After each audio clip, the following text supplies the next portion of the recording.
Good morning. Welcome to Camp Compass Chronicle Corner.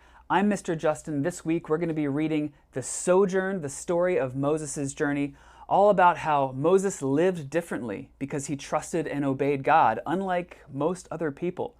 Now, speaking of other people, we have a lot of them to meet, so let's open it up and take a look.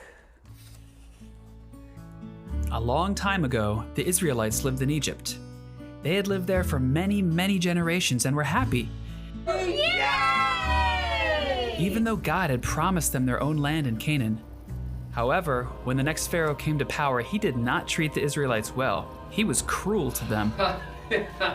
You're the mean Pharaoh. That's you, not me. I'm nice. I'm pretty sure you're the Pharaoh. No, well, I'm the Pharaoh, not the mean Pharaoh. That's probably. Just give me my coffee, please. How long do I have to wait for this? Okay, thank you. Oh, wow.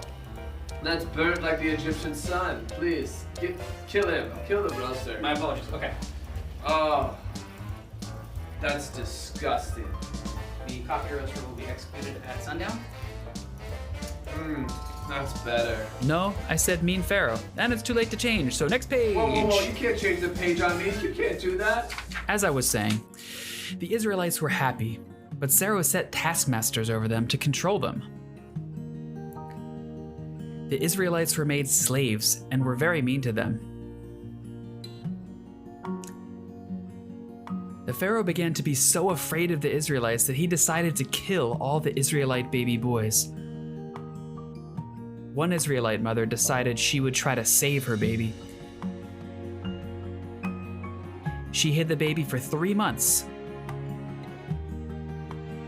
then put him in a basket and sent it down the Nile River. God did something amazing next. He made Pharaoh's own daughter find the baby and decide to adopt him as her own.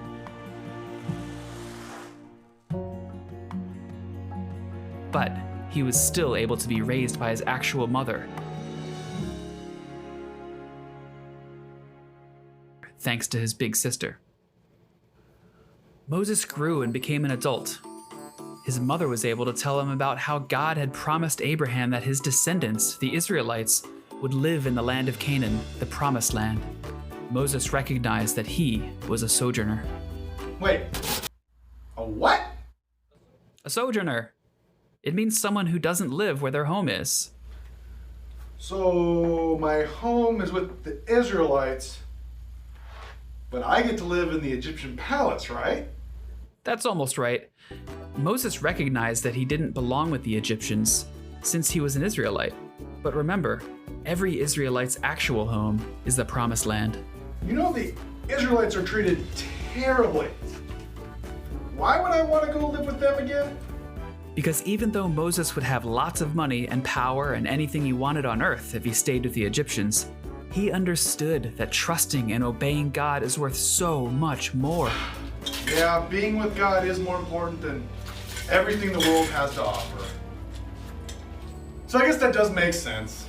Yes, and that is why we're studying Moses' life. He did a great job at staying focused on living for God and looking forward to the promised land.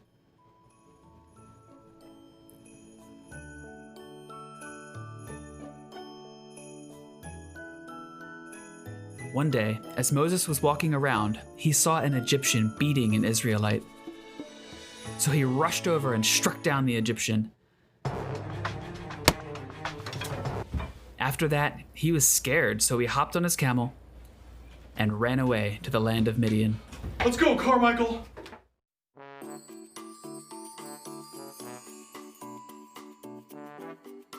In Midian, Moses saves women from some mean bullies. The women eventually invite Moses to their home where he stays for a while. He even marries one of them, Zipporah. They have a baby and name him Gershom. Why are we naming him Gershom again? Because, why are we naming him Gershom? Because Gershom sounds like the Hebrew word sojourner. Yeah, and I was a sojourner in a foreign land. Oh, okay. Well, I would have went with like Maximus or Levi, but, whatever. Moses became a shepherd. Every day he looked after the sheep, until one day, something amazing happened.